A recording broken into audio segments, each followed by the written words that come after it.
Hello subscribers, Patrick S. Tomlinson again for the 7th in this series of my 2-minute drills. This week we're going to be talking about journalist Jamal Khashoggi, who earlier this month made international news after he was murdered in the Saudi Arabian consulate in Istanbul, Turkey by a squad of at least 15 Saudi nationals traveling on diplomatic passports, one of which just happened to be the kingdom's top autopsy expert. They then went on to kill and dismember him like an extra in Hostel. Before you ask why we should care about a Saudi journalist being killed in a foreign country, you should probably know that Mr. Khashoggi was in fact a U.S. resident. His children were all U.S. citizens, and he was a very prominent reporter for the Washington Post. So you could say that his connections to America run deep, and we have a great deal of reason to care about him and to care about his death at the hands of one of our supposed allies. What we should be doing right now is sending our Saudi Arabian ambassador to Riyadh to talk to King Solomon about this and get answers.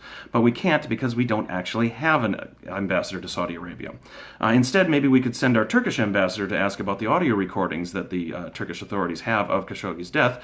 Oh, right, but we don't have a Turkish ambassador either, because after 2 years of this illegitimate reign of Donald Trump, and 2 years after he fired almost all of Obama's people out of the State Department, including almost all of our diplomatic corps and all of our ambassadors, he still has not nominated anyone to become the new ambassador for either Turkey or Saudi Arabia, both of which are supposedly allies of ours and of incredible importance strategically in the region.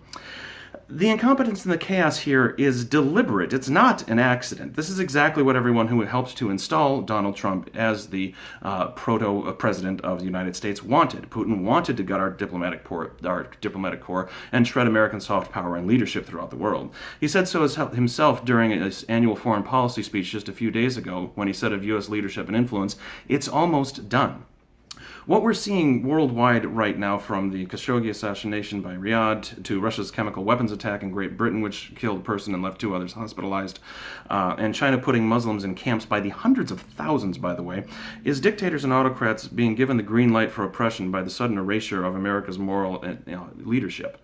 Our isolationism over the last couple of years here has left a vacuum that's filling up with human rights violations, corruption, and totalitarianism.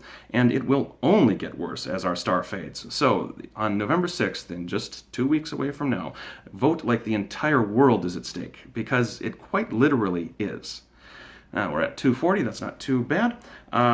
If you guys like what I'm doing here, please subscribe to the YouTube channel so you can get automatic updates, or you can also subscribe to my email subscription list for my newsletter at patrickstomlinson.com.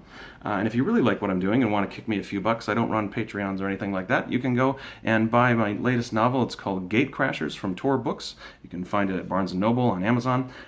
It is a first contact story that leads to nearly Armageddon, and hilarity ensues. Hope you enjoy it, and I hope you've enjoyed the video. Have a great time. We'll see you soon.